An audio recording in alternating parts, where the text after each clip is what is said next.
Hello students, welcome again. अब मैं यहाँ पर आज के आपके सामने इनवर्स ट्रिग्नोमेट्रिक फंक्शन इसके बारे में डिस्क्राइब करने जा रहा हूँ, जिसको हम लोग आईटीएफ के नाम से भी जानते हैं। ये क्लास बेसिकली 12th बोर्ड्स में होता है। ये आईएससी बोर्ड में भी है, सीबीएसई बोर्ड में भी है, और कॉम्पिटिटिव आईआईटी वगैरह में तो आता ही है। टॉपिक का नाम है इनवर्स ट्रिग्नोमेट्रिक फंक्शन, जिसको हम आईटीएफ के नाम से जानते हैं। अब इस चैप्टर को अगर आप बहुत ढंग से पढ़ेंगे तो आपको काफ़ी सारा प्रॉब्लम होगी। अब उस प्रॉब्लम को कैसे दूर करना है, कैसे उसकी स्टार्टअप करनी है, उसके लिए मैंने आपके लिए सबसे पहले एक साइन एक्स का ग्राफ बनाया है। ये y equal to sine x का ग्राफ बनाया है। सबसे पहले जब हम y equal to sine x का ग्राफ बनाते हैं तो लोगों को तो शायद उसमें भी प्रॉब्लम आने लगती है कि आपने साइन एक्स का ग्राफ अचानक कैसे ड्रॉ कर लिया। तो बेटा, अब साइन एक्स का ग्राफ साइनोसॉडल होता है, कॉस एक्स का भी ग्राफ साइनोसॉडल होता है, यानी कि जो वेव पैटर्न को फॉलो करता है उनको साइनोसॉडल ग्राफ कहते हैं। अब ध्यान से देखिए कि जब x 0 है तो साइन 0 की वैल्यू 0 होगी, और जब x π/2 यानी 90 है तो 90 पर साइन की वैल्यू क्या होती है? देखिए 1 होती है। क्या होती है? यहाँ से इसकी वैल्यू 1 होती है। कितनी होती है? +1। This is +1। ठीक है, तो आपको ये साइन एक्स का ग्राफ तो क्लियर होगा ना, क्योंकि मैं इनवर्स ट्रिग्नोमेट्रिक फंक्शन पढ़ाने से पहले आपको डोमेन और रेंज का थोड़ा आइडिया देना चाहता हूँ। इसलिए सबसे पहले मैंने एक फंडामेंटल ग्राफ बना दिया है जिसका साइन एक्स नाम है, y equal to sine x. ये सबको पता होना चाहिए पहले से। ओके, अब कई लोगों को प्रॉब्लम होता है कि सर ये पॉइंट्स तो सेटिस्फाई कर रहे हैं कि x इक्वल टू 0 डालो तो 0 आ रहा है, और ग्राफ 0 पे 0 ही वैल्यू दे रहा है। π/2 90 पे साइन 91 होता है, साइन 180 पे 0 होता है, तो ग्राफ तो एकदम सही है। अब ग्राफ को देखने के बाद हमसे पूछा जाता है इस ग्राफ की डोमेन और रेंज बताओ। किस फंक्शन की? साइन एक्स की। साइन एक्स कहाँ है? ये है साइन एक्स। मुझे को साइन एक्स की डोमेन और रेंज बतानी है। अब मैं आपसे एक बात पूछूं कि आप चाहे साइन π/2 डालिए एक्स की जगह तो भी कोई वैल्यू आ रही है, पाई डालें तो भी 0 आ रहा है, 3π/2 डालें तो -1 आ रहा है, 2π डालें तो 0 आ रहा है। इसके आगे जो हम पॉइंट डालेंगे वो भी कोई ना कोई वैल्यू देगा। इसका मतलब साइन एक्स में जो एक्स है, ये वाला एक्स, साइन एक्स में जो ये वाला एक्स है, इस एक्स को हम -∞ से लेकर +∞ के बीच में जितने भी ये नंबर्स आ रहे हैं कुछ भी डालते रहे, हर बार साइन एक्स की वैल्यू जो होगी -1 से 1 के बीच में आती रहेगी। चाहे हम π/2 डालें, चाहे हम -π/2 डालें, चाहे हम -3π/2 डालें, कोई भी पॉइंट डालें, ये वैल्यू अपनी कुछ ना कुछ देता रहेगा। यानी कि जो फंक्शन है साइन एक्स, इसकी डोमेन क्या है? इसकी डोमेन है ऑल रियल नंबर्स। अगर आपको अभी तक डोमेन के बारे में भी नहीं पता तो डोमेन का मतलब होता है set of real values of x for which function is defined. तो यहां पर हम कौन कौन से एक्स डालें जिससे साइन एक्स की हमेशा एक फाइनाइट वैल्यू मिले, अनडिफाइंड वैल्यू ना मिले, उसे कहते हैं domain, set of real values of x. अब आपने देखा कि अगर हम यहां पर एक्स की जगह कुछ भी डालते रहें तो इसकी वैल्यू हमेशा ही -1 से 1 के बीच में मिलेगी। यानी इस फंक्शन की डोमेन क्या है? सारे रियल नंबर्स। और रेंज क्या है? -1 से 1। यानी कि अगर हम x कुछ भी डालते रहे वैल्यू हमेशा इसकी -1 से 1 के बीच में आती रहेगी। ये बात सबको क्लियर है कि साइन एक्स की डोमेन और रेंज क्या होती है? सारे रियल नंबर्स इसकी डोमेन है, और रेंज है -1 से 1 के बीच में कोई भी वैल्यू हमेशा आती रहेगी। चाहे आप यहाँ से x डालें, चाहे आप यहाँ से x डालें, चाहे आप यहाँ से x डालें, कोई भी x डालते रहें वैल्यू उसकी मिलती रहेगी। अब कुछ स्टूडेंट्स का पूछना है कि सर ये बताइए कि आप ये 0, π/2, पाई, 3π/2 खटखटाखट पॉइंट कैसे लिख लेते हैं? तो हम उनको ये भी समझा देते हैं कि हम मन में n π/2 एज्यूम करके रहते हैं। जैसे n0 डालते हैं तो हम यहाँ पर होते हैं, n1 डालेंगे तो यहाँ पर आ जाएंगे, n2 डालेंगे 2 से 2 कैंसिल हो जाएगा, पाई हो जाएगा, n3 डालेंगे 3π/2, n4 डालेंगे 2π हो जाएगा, n5 डालेंगे तो ये जो पॉइंट है ये क्या हो जाएगा? 5π/2 हो जाएगा। तो ये बात आपको क्लियर होनी चाहिए, ठीक है ना, कि आप कुछ भी डालते रहिए हर बार इसकी कोई ना कोई वैल्यू -1 से 1 के बीच में आती रहेगी। और आपको वैल्यूज लिखने में भी प्रॉब्लम है तो मन में nπ/2 एज्यूम कर लीजिए। तो n की जगह जैसी वैल्यू 0 डालेंगे तो यहाँ 1, यहाँ 2, यहाँ 3, यहाँ 4, यहाँ ऐसे सारी वैल्यूज मिलती चली जाएंगी। और इसमें मज़े की बात यह है कि आपको एक इंपॉर्टेंट रिलेशनशिप मिल रहा है कि जो साइन n पाई है वो क्या है, 0 है, जहां पर n क्या है, belong to set of integers. ये बात आपको क्लियर होना चाहिए।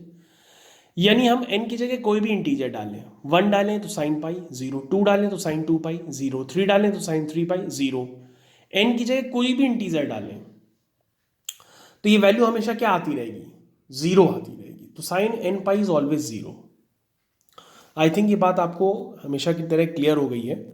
अब अगर आपको डोमेन और अभी भी नहीं समझ में आया तो मैंने आपके लिए एक एग्जाम्पल बना रखा है कि f x is equal to x minus one upon x minus two. आपको इस फंक्शन की क्या निकालनी है, डोमेन भी निकालनी है, रेंज भी निकालनी है। डोमेन के लिए अभी हमने क्या बताया कि इस फंक्शन में set of real values of x, मतलब ये कौन कौन से एक्स पर फंक्शन की वैल्यू रियल आएगी।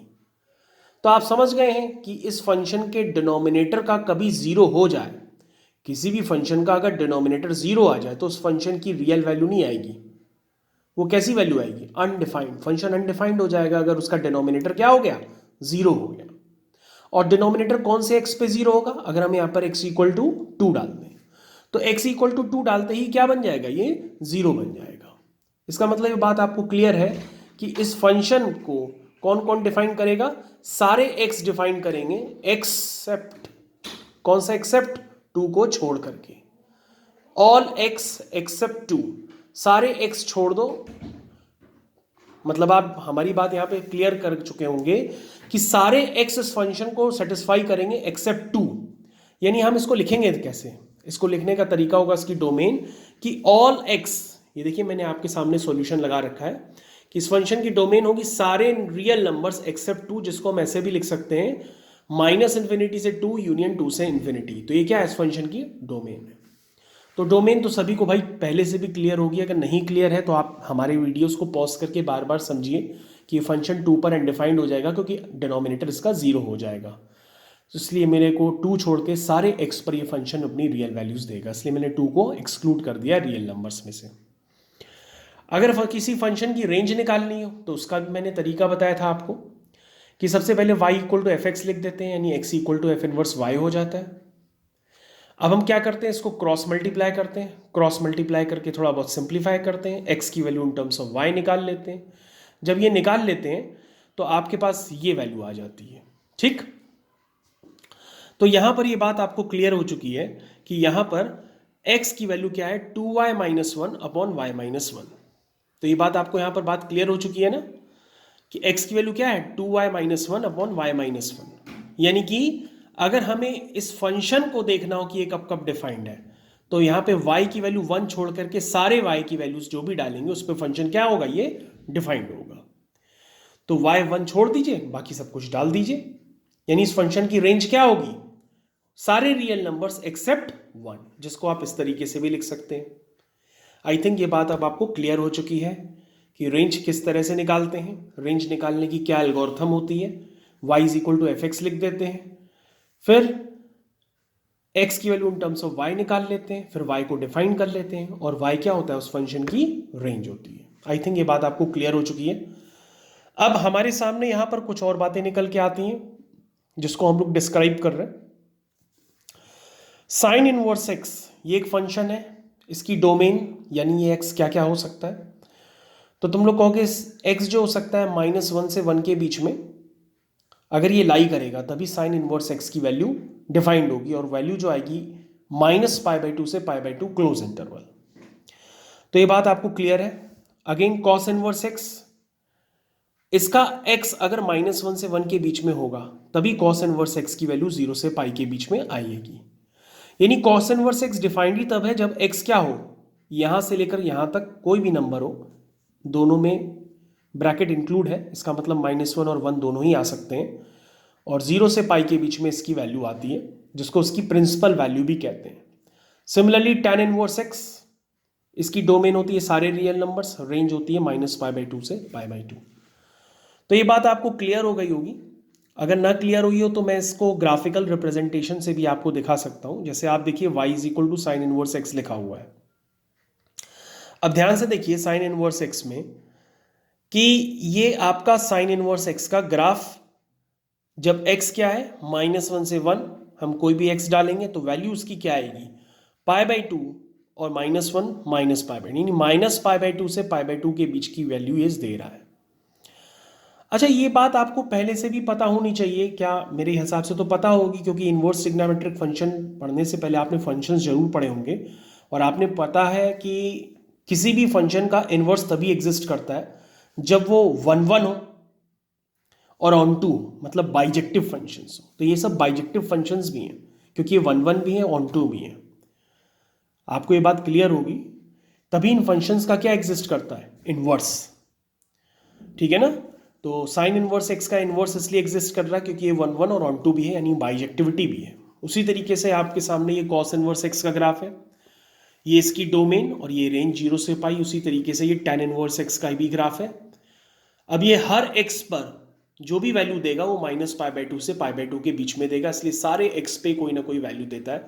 इसलिए इसकी डोमेन होती है tan इनवर्स एक्स की, जिसका ये ग्राफ है tan इनवर्स एक्स का। इसकी डोमेन होती है सारे रियल नंबर्स। आई थिंक ये बात आपको, और ग्राफिकल रिप्रेजेंटेशन और ये introduction of inverse trigonometric function आपको बहुत ज़्यादा क्लियर है। और अगर नहीं क्लियर है तो वीडियो को रिपीट करिए और जितना मैंने पढ़ाया है पहले उसको समझने की कोशिश करिए, फिर उसको हम लोग कंटिन्यू करते हैं। Thank you.